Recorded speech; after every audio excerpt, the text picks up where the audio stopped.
नमस्कार दर्शकबिन, यहाँलाई स्वागत छ कार्यक्रम रूपान्तरणमा। सर्वै भवन्तु सुखिनः, सर्वै सन्तु निरामय, सर्वै भद्राणि पश्यन्तु, मा कश्चित् दुःख भाग भवेत्। संसारका सबै मान्छे सुखी हुन्, संसारका सबै मान्छे निरोगी हुन्, संसारका सबै मान्छे दीर्घायु हुन् र कसैलाई कहिले पनि दुःख नपरोस्।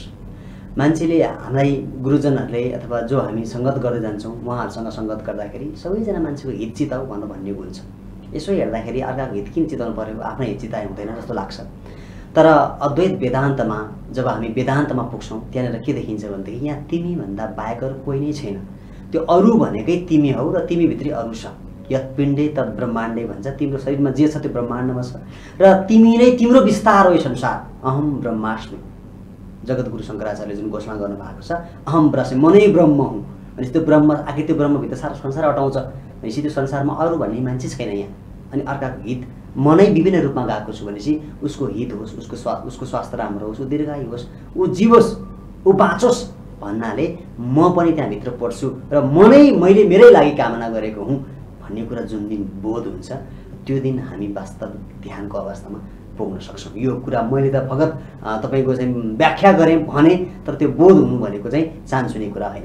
तर आज हामीसँग एकजना विशिष्ट अतिथि हुनुहुन्छ। उहाँ यही बोधको क्षेत्रमा, यो चेतनाको क्षेत्रमा लामो समयदेखि काम गर्नुहुन्छ। उहाँ हुनुहुन्छ हाम्रो माधव अर्याल, ट्रान्सेन्डेन्टल मेडिटेसनको उहाँ आचार्य हुनुहुन्छ। करिबन 10,000 भन्दा बढी मान्छेलाई उहाँले यो ध्यान सिकाइसक्नु भएको छ। आउनुहोस् उहाँलाई स्वागत गरौँ। सर, यहाँलाई स्वागत छ कार्यक्रममा। धन्यवाद। अब कार्यक्रमको सुरुवातमा चाहिँ यही कुराबाट म सुरु गर्न चाहन्छु, सबै यो ध्यानको कुराबाट सुरु गर्न चाहन्छु। ध्यानकै कुरा आयो, म त म नै हो जस्तो लाग्छ, अरू पनि म हो भन्ने कुरा चाहिँ मान्छेले कहिले फिल गर्न सक्छ? जब ध्यान गर्छन् मान्छेलाई त्यो आभास हुन जान्छ। ध्यान भनेको बाहिरको सत्ताबाट सूक्ष्म अनुभव गर्दै गर्दै प्रकृतिको अनन्त अखण्ड सत्ता, चेतनाको सत्ता, समाधिको सत्ता, ब्रह्म सत्ता, निर्वाणको सत्ता, प्रकृतिको सत्ता या आध्यात्मिक भाषामा परमात्माको सत्ता जे भन्नुहोस्, जब व्यक्ति त्यो युनिफाइङ एउटा स्टेटको अनुभव गर्न थाल्छ अनि त्यसपछि उसले अनुभव गर्न थाल्छ। अब जस्तो ध्यान गराउने गुरुहरूले, योग गराउने गुरुहरूले हरेक कुरा होसमा गर, हरेक कुरा होसमा गर भन्छन् होइन। हामी त के पनि बेहोसमा गरेर गर्दैन। हामीले बेहोस भने के बुझाएको छ भन्दै बेहोस भएपछि मान्छे अनकन्सियस भएर पल्टिन्छ बेडा टङ्गनङ्ग लाएर होइन, खाएको त होसमै खा जस्तो लाग्छ। यो तपाईँले भनेको होस र हामीले बुझेको होसमा कति फरक छ? सापेक्षिक रूपमा फरक हुन्छ, किनभने वास्तविक होस भनेको जागृतिको विकास हो, वास्तविक ज्ञानको विकास हो, जसलाई अवेरनेस भनिन्छ या कन्सियसनेस पनि भनिन्छ। जागृतिको एउटा सत्ता हुन्छ, त्यो सत्ताबाट सम्पूर्ण विश्व ब्रह्माण्ड प्रक्षेपित हुन्छ, बनेको हुन्छ। र हाम्रो निजी एउटा जागृतिको सत्ता हुन्छ, यहाँको एउटा जागृतिको स्तर हुन्छ, मेरो एउटा जागृतिको स्तर हुन्छ। तर ध्यान साधनाले के गरिदिन्छ भन्दाखेरि त्यो अनन्त जागृतिको सत्ता जुन छ, जसले विश्व ब्रह्माण्डलाई परिचालन गर्छ, त्यो सत्तासँग सम्बन्ध स्थापना गर्न सहयोग गरिदिन्छ। र व्यक्ति बाह्य संसारबाट, सापेक्षिक संसारबाट जब सूक्ष्म संसारको, सूक्ष्म सत्ताको अनुभूति गर्दै जान्छ, शक्ति, शान्ति, सामर्थ्य, स्वास्थ्य सबै त्यहाँबाट उसले हार्नेस गर्न सक्ने हुन्छ। त्यहाँबाट सबभन्दा ठुलो कुरा उसको जागृतिको विकास हुन्छ। जब जागृतिको विकास हुन्छ, व्यक्तिले जीवनमा कुनै पनि क्षेत्रमा उसले विकास गर्छ। किनभने भौतिक शास्त्रको सिद्धान्त के छ भने, whatever we put our attention that grows into our life. हामी जे चिजमा चेतनशील हुन्छौँ, जे चिजमा जागरुक हुन्छौँ, त्यो जीवनमा विकास हुन जान्छ। फेरि हामी मान्छेहरू तपाईँको यो कुरा सुन्दाखेरि होइन, अब जाग्या त छौँ नि, सुतेको कहाँ छौँ त? के हो जागृति भनेको? यो जुन अमूर्त कुरालाई उदाहरणसहित प्लिज अलिकति यसलाई मूर्त गराइदिनु त, कस्तो कुरा तपाईँ जागृतिको विकास भन्नुभएको छ? अब सापेक्षिक रूपमा हेर्दाखेरि जागृतिको स्तर हुन्छ प्लिज, जसलाई हामीले एकदम सफल व्यक्ति भन्छौँ। वास्तवमा सफलताको पनि कुनै मापदण्ड त छैन, पोइन्ट हामी भन्न सक्ने, हरेकको आफ्नो आफ्नो परिभाषा हुन्छ।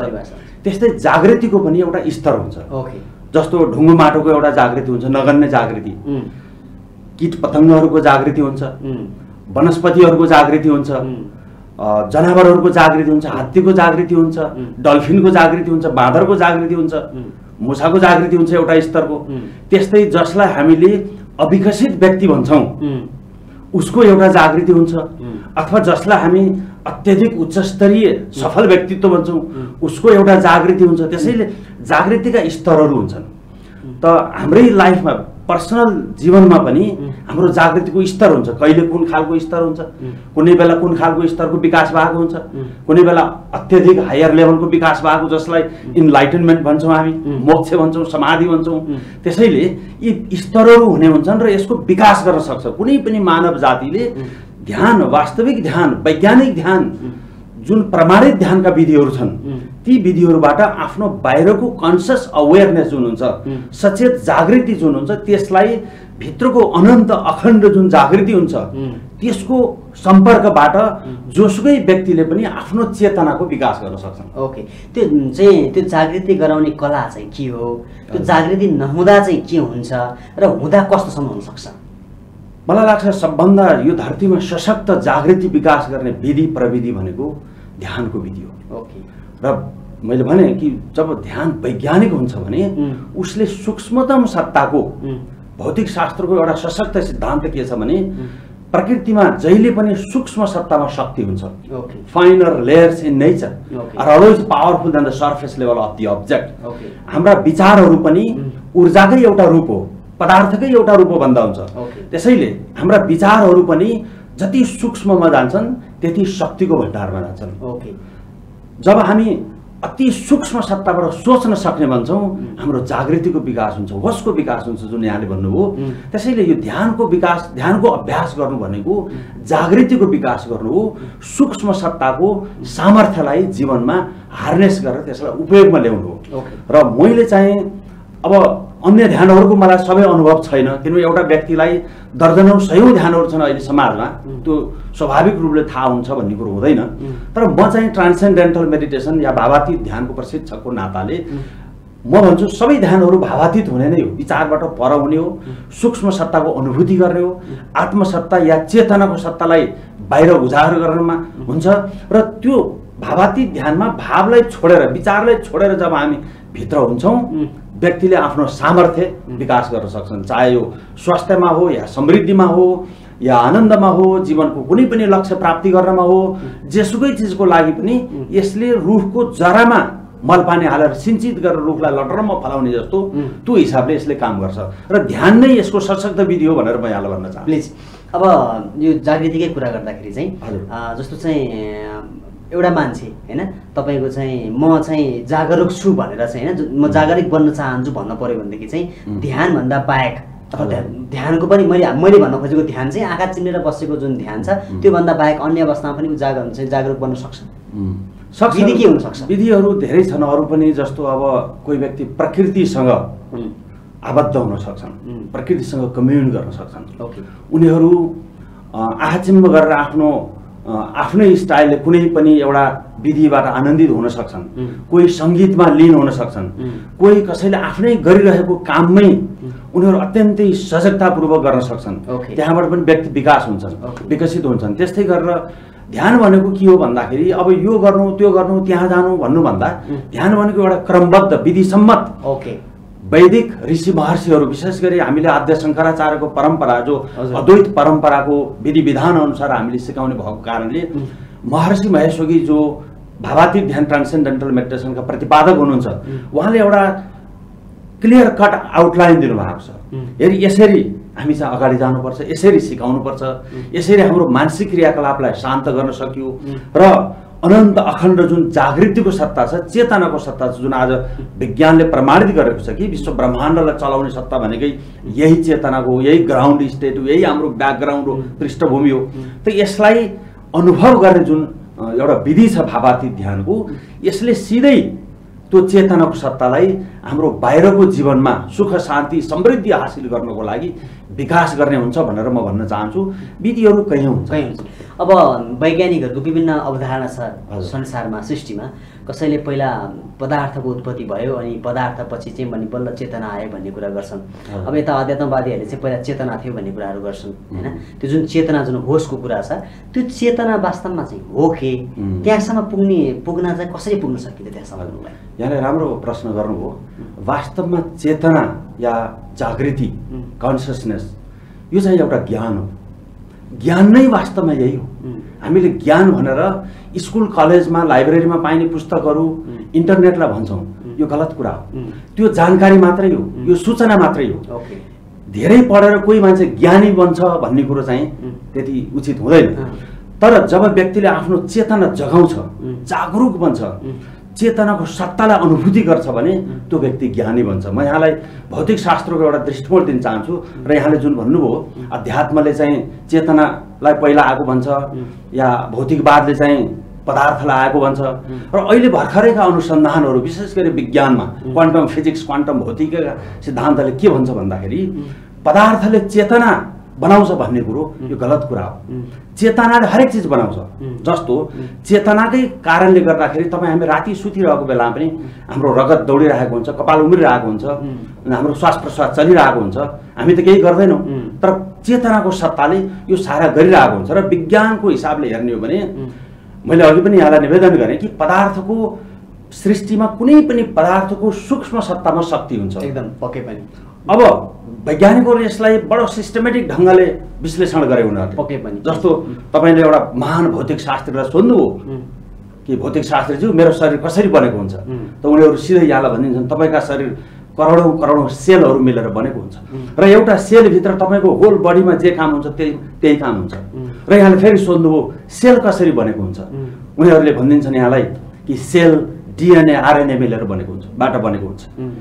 र लाखौँको सङ्ख्यामा तिनीहरूले एउटा सेल बनाउँछ। यहाँले फेरि सोध्नुभयो डिएनए कसरी बन्छ त, उहाँहरू भनिदिनुहुन्छ मलिक्युल्सले बन्छ।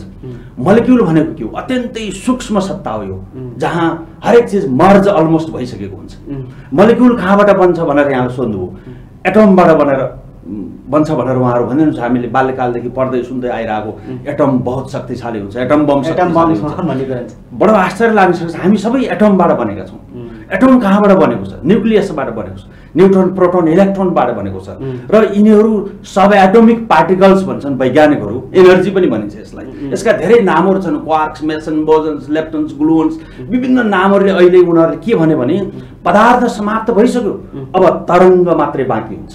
यो तरङ्गको स्तर पदार्थ समाप्त भइसक्यो, अब फेरि पनि हामी सोध्न सक्छौँ यो तरङ्ग सब एटोमिक पार्टिकल्स कहाँबाट आउँछ भनेर सोद्धाखेरि उनीहरू भन्छन् अहिले युनिफाइड फिल्ड, यौगिक सत्ता, जहाँ पदार्थ समाप्त हुन्छ र केवल बाँकी रहन्छ चेतनाको सत्ता, जागृतिको सत्ता, अनन्त अखण्ड विशुद्ध सामर्थ्यको सत्ता, जुन सत्ताले नै विश्व ब्रह्माण्डलाई प्रोजेक्सन गरिरहेको छ।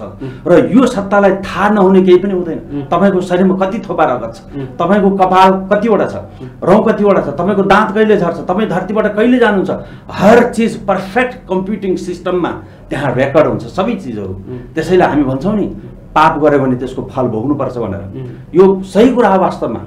त्यसैले त्यो अनन्त अखण्ड सत्तालाई हामी सरलतापूर्वक हेर्ने हो भने चेतनाको सत्ता भनेको, चेतना भनेको, जागृति भनेको त्यो हो जसबाट सम्पूर्ण चिजहरू बनेका हुन्छन्, जसको माध्यमद्वारा हामीले कुनै पनि ज्ञान हासिल गर्छौँ, कुनै कुरो बुझ्दछौँ, कुनै कुरो जान्दछौँ भन्छौँ हामी, र जसको माध्यमद्वारा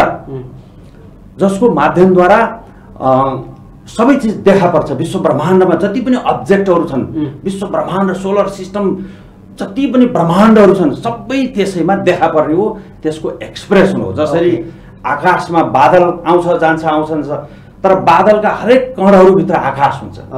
जसरी समुद्रमा छालहरू हुन्छन्, हरेक छालहरू समुद्रसँग कनेक्सन हुन्छन्, इन्डिपेन्डेन्ट हुन्छ।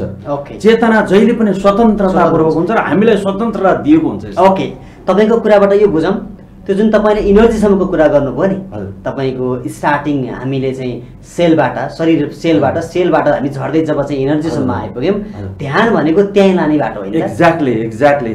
किन भन्नुहुन्छ भने बडो इन्ट्रेस्टिङ कुरा यहाँले उठाउनु हो।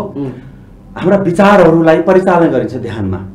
वास्तविक ध्यान भनेको विचार होइन, हामीलाई विचारै बनाउने होइन। हामीले यो कुरो बुझ्नुपर्छ। हामीले राम्रो सोच भन्छौँ हाम्रा बच्चा बच्चीलाई, धेरै चिन्तन मनन गर भन्छौँ, त्यो भनेको वास्तवमा तिमी धेरै चिन्तित बन भनेको। विचारै बनाउने होइन, लाइफ जागृतिले बनाउने हो, अवेरनेसले बनाउने हो। त्यसैले कुनै पनि ध्यानको क्वेस्ट यहाँले सुन्नुभयो होला, विचारलाई छोडिदिनुहुन्छ। विचारसँग डिलिङ गर्न थालियो भने यो आफैमा फोर्स हुन जान्छ। एकदम। यहाँनिर एउटा जिज्ञासा छ, बजारमा अहिले 100 किसिमका ध्यान सिकाउने गुरु हुनुहुन्छ।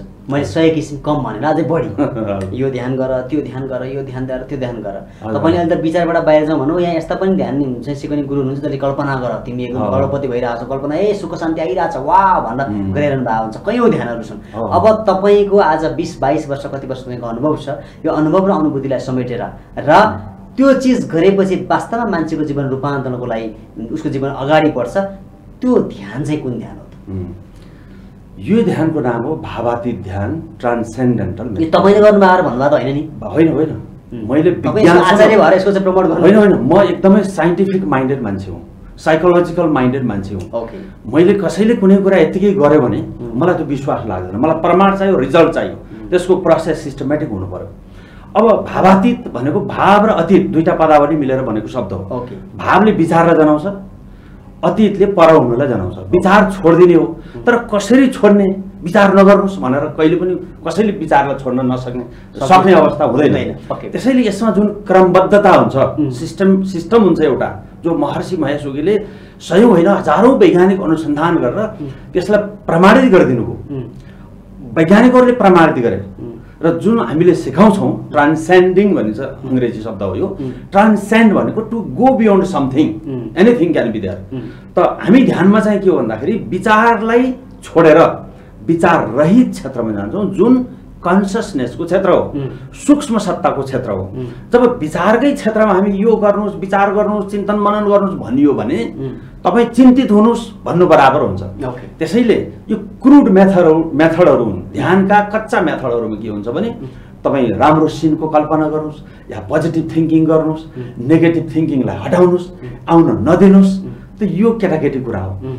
तपाईँले एउटा बच्चालाई खान मानेन, तपाईँ जबरजस्ती कोचाउन थाल्नुभयो भने ऊ बिस्कुट, चाउमिन, चाउचाउ, कुरमुरे अन्यत्रतिर ध्यान दिन जान्छ, उसलाई एलर्जी हुन्छ।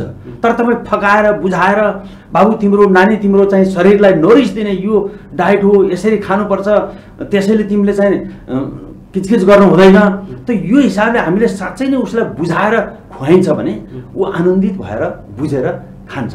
त्यसैले हामीले यदि बुझ्ने हो कि विचारले नै हाम्रो शरीरलाई तनावग्रस्त बनाउने हो, विचारले नै नेगेटिभिटी पैदा गर्ने हो, विचारले नै भ्रष्टाचार उत्पन्न गर्ने हो, सम्पूर्ण व्यक्तिको लाइफ तहस नहस पार्ने हो, इगोको जननी हो यो भनेर हामीले विचारलाई बुझाउने हो र विचारलाई ट्रान्सेन्डिङ गर्नुपर्छ, जागरुक बन्नुपर्छ, होसमा आउनुपर्छ, चेतनशील बन्नुपर्छ। आत्मसत्ता नै सम्पूर्ण विश्व ब्रह्माण्डलाई प्रोजेक्सन गर्ने एउटा अनन्त अखण्ड सत्ता हो, गडको सत्ता हो भनेर यदि बुझ्ने हो भने मलाई लाग्छ सम्पूर्ण नेपाली जनताहरू चाहिँ ध्यानमा बस्छ। यहाँनिर एउटा टेक्निकल चाहिँ प्रब्लम के छ भने चाहिँ के रिसर्चबाट के आएको छ भने नेपालमा हिजो पनि एउटा मनोविदसँग कुरा भएको थियो, उहाँले भन्नुहुन्थ्यो कि प्रत्येक 4 जना मध्ये 1 जनालाई मानसिक समस्या छ। अहिले रिसर्चले देखाएको कुरा होइन। अनि जस्तो ध्यान भनेको जुन एउटा यस्तो अवस्था हो जुन अवस्थामा गएपछि तपाईँ विचार सुन्नेको अवस्थामा जानुहुन्छ, तपाईँले विचारलाई छोड्नुहुन्छ, तपाईँ त्यसपछि विचारलाई छोडेपछि तपाईँ ध्यानको तपाईँको यात्रा सुरु भयो होइन। तर फर्केपछि त फेरि विचारमा आउनुपर्छ नि त। अनि तपाईँ नेगेटिभ हुनुहुन्छ भन्दै चाहिँ फेरि फर्किँदाखेरि त नेगेटिभै हुनुभयो, अनि पोजिटिभ हुनुहुन्छ भने चाहिँ फर्किँदा फेरि पोजिटिभ हुनुभयो। त्यो भएको बेला नेगेटिभहरूलाई पोजिटिभ विचारको अभ्यास गर्नुपर्छ भनेर यसरी तर्क दिने पनि छैन। ल के भन्नुहुन्छ यसमा? कस्तो हुन्छ भन्दाखेरि एउटा कपडा यहाँले कल्पना गर्नुहोस्, कपडालाई तपाईँ रङ्गाउन चाहनुहुन्छ। फर इक्जाम्पल कपडालाई रङ्गाउनको लागि तपाईँले भाँडोमा रङ घोल्नुहुन्छ, कपडालाई डुबाउनुहुन्छ, एकदम केही समय सुकाउनु हो, अलिअलि रङ टाँसिन्छ, धेरै घामले उडाएर लिएर जान्छ, तपाईँ फेरि डुबाउनुहुन्छ, फेरि सुकाउनुहुन्छ, डुबाउनु गर्दा गर्दै कपडा रङ्गीन हुन जान्छ। हुन त आजकल डाइङ मसिनहरू छन्, त्यही पनि पुरानो जमानाको एउटा शैली हो यो कपडा रङ्गाउने। त्यस्तै प्रकारले हामी साँझ बिहान एकछिन ध्यान गर्ने हो। तपाईँ जस्तो डाइनामिक मान्छेले दिनभरि घन्टौँ ध्यान गर्नुहोस् भन्ने कुरो न जायज हुन्छ न तपाईँ गर्न सक्नुहुन्छ। त्यसैले ध्यान भनेको एउटा प्रविधि हो। कस्तो प्रविधि त? हामी एकछिन हाम्रो शरीरलाई शान्त गर्ने, सेटल गर्ने, थिग्राउने हो, जहाँबाट हामी एनर्जी फिल्डसँग कनेक्टेड हुन्छौँ, एनर्जेटिक बन्छौँ, शान्त हुन्छौँ, रिल्याक्स्ड हुन्छौँ, डाइनामिक बन्छौँ। त्यसपछि हामी आएर एक्सनफुल बन्न सक्छौँ। र त्यो शान्ति र आनन्द जब आन्तरिक रूपमा व्यक्ति शान्ति र आनन्द प्राप्त गर्छ भने त्यो व्यक्तिले बाहिर झगडा कम गर्छ, लडाइँ कम गर्छ, उसको इगो समाप्त हुन्छ, तेरो मेरो भन्न छोड्छ। आन्तरिक रूपमा जब हामी आनन्द र सेटिस्फाइड छौँ भने, ह्याप्पी छौँ भने व्यक्ति कसरी त्यो आनन्द के अरे स्ट्रेस टेन्सन लिएर हिँडिरहेको छ उसले, यसरी विकसित हुँदै हुँदै जाने हो। त्यसैले अर्को महत्त्वपूर्ण कुरा के छ भन्नुहुन्छ भने ध्यान गर्नु भनेको आज ध्यान गरौँ एक हप्ता नगर्नु भन्ने कुरो हुँदैन। नियमित ध्यान गर्यो, नियमित खानपान, नियमित सुताइ, नियमित हाम्रा क्रियाकलापहरू जस्तै ध्यान गर्नुपर्छ र ध्यान गरिसकेपछि हामीले काम गर्ने। Man of action, man of piece. यसैलाई भगवान कृष्णले भन्नुभएको थियो योगस्थः कुरु कर्माणि सङ्गम त्यक्त्वा धनञ्जय सिद्ध सिद्ध्यो समो भूत्वा समत्वम योग उच्यते। यहाँलाई थाहा छ। त्यसैले सक्सेसफुल हुने कला के हो त भन्दाखेरि ध्यान र क्रियाकलाप हो। ठिक छ। ध्यान मात्रैले यहाँलाई स्ट्याग्नेट गर्छ, कुब्जाउँछ। क्रियाकलापले मात्रै यहाँलाई वेयर एन्ड टियर बनाइदिन्छ, एकदम स्ट्रेसफुल बनाउँछ, लाइफ अस्तव्यस्त ध्वस्त हुन्छ। त्यसैले दुईटैको ब्यालेन्स हुनुपर्छ। समत्वम योग उच्यते। अब फेरि यहाँनिर एउटा जिज्ञासा के हुनसक्छ भने मसँग समय असाध्यै कम छ, कति समय चाहिँ मैले यदि 24 घन्टामा म्यानेज गर्न सकेँ भने म चाहिँ एउटा सही जिन्दगी दिन सक्छु भनेर तपाईँलाई सोध्यो, जिज्ञासा राख्यो भने न्यूनतम कतिबाट उसले समय चाहिँ स्टार्ट गर्न सक्छ? अब यहाँले ध्यानको अवधिको समय सोध्नु भएको जस्तो लाग्यो मलाई। प्लिज त्यही। महर्षि प्रणीत भावाती ध्यान साँझ र बिहान केवल 15-20 मिनट गरिन्छ। त्यति गर्दा पनि उसले त्यति गर्ने हो बस। अरू बेला तपाईँ जे गर्नु भएको छ त्यही गर्नु। हामीले कसैलाई तपाईँ खानपिन छोड्नुहोस्, तपाईँका क्रियाकलापलाई वञ्चित हुनुहोस्, तपाईँ वेशभूषा परिवर्तन गर्नुहोस् या जाति धर्मको कुरा, यो केही पनि आउँदैन यसमा। यो त विशुद्ध एउटा वैज्ञानिक विधि हो, मनोवैज्ञानिक विधि हो जसले हाम्रो भित्रको अनन्त अखण्ड सत्तालाई हार्नेस गरेर सिकाउँछ। आज तपाईँ हामीले सुन्दै पढ्दै आइरहेको नो दाई सेल्फ, तपाईँको आत्मालाई चिन्नुहोस्। हामी हाई स्कुलदेखि पढ्दै आएको, हामी भित्र अथाह सागर छ, शक्ति छ, स्वास्थ्य छ, आनन्द छ, समृद्धि छ, हामी भित्रै छ। आज मनोविज्ञानले हाम्रो मस्तिष्कको 2-4% मात्रै प्रयोग गरिएको छ भन्छन् मनोविज्ञहरूले। यो स्ट्याम्प लगाएको कुरा हो। त्यसैले हामीभित्र अथाह शक्ति छ, हामीलाई विश्वास छ यो कुरा। तर हामी उजागर गर्न किन सकिरहेको छैनौँ त भन्दाखेरि हामीसँग सही प्रविधि भएन। We do not have the right technology. यदि टेक्नोलोजी हुन्छ, टेक्नोलोजीको ज्ञान हुन्छ भने change can happen in an instant. परिवर्तनको लागि लामो समय लाग्छ भन्ने कुरो त ढुङ्गेको कुरा हो, यो औद्योगिक युगको कुरा हो। अहिले त इन्फर्मेसनको एजमा छौँ हामी ज्ञानको युगमा छौँ। जब तपाईँसँग कुनै पनि काम गर्ने ज्ञान हुन्छ, प्रविधि हुन्छ, टेक्नोलोजी हुन्छ भने you can change anything right away. त्यसले गर्दाखेरि भावाती ध्यान भनेको त्यस्तो एउटा विधि हो जसलाई तुरन्तै साँझ बिहान 15-20 मिनट भनेको कुनै ठुलो कुरो होइन। तपाईँ अफिसमा गर्न सक्नुहुन्छ, बसमा गर्न सक्नुहुन्छ, प्लेनमा गर्न सक्नुहुन्छ, ट्रेनमा गर्न सक्नुहुन्छ, शान्त माहौलमा गर्न सक्नुहुन्छ, सोफामा गर्न सक्नुहुन्छ, खाटमै बसेर पनि गर्न सक्नुहुन्छ। यस अर्थमा highly democratic technology, highly scientific, हजारौँ साइन्टिफिक रिसर्चबाट भेरिफाइड टेक्नोलोजी महर्षिको ट्रान्सेन्डेन्टल मेडिटेसन हो।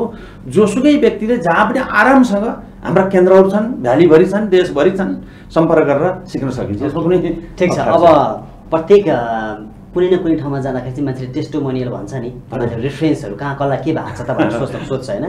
अब तपाईँ ध्यानको आचार्य भएको हुनाले चाहिँ बिफोर ध्यान र आफ्टर ध्यान मान्छेको लाइफ ट्रान्सफर्म भएको तपाईँसँग केही उदाहरणहरू छन्? धेरै उदाहरण मैले भने साध्यै छैन तपाईँलाई। एउटा दुईटा चाहिँ हामीलाई। अब केही व्यक्तित्वहरूको म नाम लिँदा मलाई लाग्छ सान्दर्भिक हुन्छ। मैले नर्भिक इन्टरनेसनल हस्पिटलका डाक्टर भरत रावत, जो उहाँ एक वरिष्ठ कार्डियोलोजिस्ट हुनुहुन्थ्यो र पनि उहाँका केही समस्याहरू थिए। उहाँ अहिले यति प्रभावित हुनुहुन्छ, उहाँले कैयौँ आफ्ना बिरामीहरूलाई ध्यानको रेकमेन्डेसन गर्नुहुन्छ, कहीँ विशेष गरी ब्लड प्रेसरका, हार्ट पेसेन्टहरूलाई। त्यस्तै डाक्टर लोकविक्रम थापा, त्यस्तै डाक्टरकै नाम लिउँ डाक्टर ऋषि कुमार काफले, यहाँले नाम सुन्नु भएकै होला। त्यस्तै पूर्व प्राइम मिनिस्टर के अरे लोकेन्द्र बहादुर चन्द, त्यस्तै गरेर डाक्टर के अरे खिलाराज रेग्मी प्रधानमन्त्री, त्यस्तै पशुपति शमशेर जबरा, यस्ता कैयौँ व्यक्तित्वहरूलाई हामीले ध्यान सिकाएर उहाँले भन्नुभएको छ कि मैले जीवनमा अद्भुत कुरा पाएको छु, शान्ति पाएको छु, आनन्द पाएको छु, समृद्धि पाएको छु। वास्तवमा सफलताको परिभाषा के हो भनेर हामीले हेर्ने हो भने तपाईँको यदि आन्तरिक शान्ति छैन, आनन्द छैन भने तपाईँको अरू कुनै पनि चिजको मूल्य मान्यता हुँदैन लाइफमा। हामी जेसुकै गर्ने पनि आनन्दको लागि हो, चाहे तपाईँ मल्टाबिलियनियर भन्नुहोस्, सब चिज आनन्दको लागि हो। त्यसले गर्दा भावाती ध्यानको चाहिँ एउटा प्रतिज्ञा के हो भन्दाखेरि जोसुकै व्यक्तिले पनि त्यो आनन्द तुरन्तै हासिल गरिहाल्नुहुन्छ। र कयौँ म आफ्नै मेरो पनि उदाहरण हो, म भावाती ध्यान सिकेर मेरो जीवनमा मलाई हर चिजमा डर लाग्थ्यो, चट्याङ पर्ने हो कि, बाढी पहिरोले बगाउने हो कि, या बिहे गरे भने श्रीमतीसँग के भन्ने हो, पैसा कमाउन सक्ने हो कि, कसैले दाँत झारिदिने हो कि, या यस्ता अनगिन्ती अनावश्यक कुराहरू लिएर बारम्बार मन दौडाएर चिन्तित भएर पीडित भएर हिँड्नुपर्ने अवस्थामा मैले जब यो ध्यान सिकेँ आफ्नो जीवनको टोटली ट्रान्सफर्मेसन मैले अनुभव गरेँ। जीवन त वास्तवमा आनन्दको लागि रहेछ, शान्तिको लागि रहेछ र यो कुरा हामी भित्रै छ। अहिले भर्खर जाने भने यही छ, नजाने भने तपाईँ जिन्दगीभर दौड्नुहोस्, भौतारिनुहोस्, पैसा पैसा पैसा भन्नुहोस्, सेलिब्रिटी बन्न खोज्नुहोस्, केही हुनेवाला छैन। तर जब आन्तरिक रूपमा तपाईँ शान्ति र आनन्द प्राप्त गर्नुहुन्छ भने तपाईँ सृजनशील बन्नुहुन्छ। किनभने आनन्द भनेको चेतनाको सत्ता हो। जब व्यक्ति जागरुक हुन्छ, चेतनशील बन्छ, ऊ क्रिएटर बन्छ। जसरी विश्व ब्रह्माण्ड सृजित भएको छ, तपाईँ अलाइन गर्नुहुन्छ त्यो फोर्समा, इन्फिनिट फोर्स अफ नेचर, त त्यसले गर्दा तपाईँले हासिल गर्न नसक्ने भन्ने कुरा केही पनि हुँदैन। कार्यक्रम रूपान्तरमा आज ध्यानसँग सम्बन्धित विषयवस्तुमा तपाईँले धेरै प्रकाश पार्नुभयो। अब कार्यक्रम रूपान्तरको लगभग अन्तिमतिरको प्रश्न, मैले अहिले विषयको कुरा जुन उठिरहेको विषयलाई मैले लास्टमा लिएर आएँ। जस्तो भर्खरै एकजना विजय साई भाइले चाहिँ बुकै कण्ठ गरेको भन्ने कुराहरू थियो। त्यसमा विभिन्न मान्छेले विभिन्न किसिमको धारणा दिए, सही गर्दा विभिन्न आफ्नो धारणा आयो भने कसैले त थडाइ जागरण यस्तो हुन्छ, विवेकानन्दसँग तुलना गरे। तपाईँ ध्यानको पनि आचार्य र तपाईँ कुनै बेला मेमोरीको पनि आचार्य हुनुहुन्थ्यो। यसकाले पनि प्रश्न शान्तरी विचार, तपाईँ कुनै बेला मेमोरीको पनि आचार्य हुनुहुन्थ्यो। के त्यो सम्भव छ र के त्यो आवश्यक छ र के त्यसले जीवन रूपान्तरण गर्छ? हो, म कुनै बेला यसको प्रशिक्षक पनि थिएँ। मेरो आफ्नो अनुभव बताउँछु यहाँलाई। मलाई के लाग्छ भने विजय भाइको मैले पनि हेरेँ मिडियाहरूमा, सोसल नेटवर्किङ साइटहरूमा, यस्तो हुँदैन भन्ने कुरो हुँदैन। यो धरतीमा जे पनि सम्भव छ, जे पनि हुन्छ। र इतिहासमा यस्ता किसिमका घटनाहरू बेला बखतमा आइरहेकै छन्। यो क्षेत्रमा लाग्ने व्यक्तिहरूलाई थाहा छ। फोटोग्राफिक सिस्टमहरू हुन्छ, रेकर्ड गर्ने सिस्टमहरू हुन्छ। कसैले छिटो गर्छन्, कसैले ढिलो गर्छन्, कसैलाई इन्ट्युसन जागेको पनि हुनसक्छ। तर मलाई के लाग्छ विजय भाइको भन्दा जुन उहाँको एउटा प्रस्तुतिको शैलीहरू देखिन्छ, यो चाहिँ बढी स्ट्रेसफुल छ एकदम। उहाँले जुन हिसाबले गर्नुहुन्छ, र मलाई के लाग्छ भने उहाँले यसलाई सरलीकृत गरेर, सिम्प्लिफाई गरेर, यदि नेपाली जनतालाई उहाँले भने चाहिँ यो क्वालिटी, यो स्ट्राटेजी, यो टेक्निक सिकाउन सक्नुहुन्छ र उहाँले भने चाहिँ एजुकेसनमा आमूल परिवर्तन ल्याउन सक्नुहुन्छ भने यो चाहिँ ठिक छ, राम्रो छ। हुनसक्छ म पनि सिक्न जाउँला उहाँसँग। तर यदि उहाँले भनेको मात्रै हो, यसलाई सिकाउन गाह्रो छ, उहाँले आफूले मात्रै गर्ने हो, जस्ट मोबाइलमा कुनै चिजहरू स्टोर गरेर निकालेको जस्तै हो भने यसले समाज बनाउन सक्दैन। यसले शान्ति र आनन्द जुन मानव जातिको सबभन्दा उत्कृष्ट सर्वोत्तम क्वेस्ट हो, यो चाहिँ उपलब्ध गराउन सक्छ भन्ने मलाई चाहिँ लाग्दैन।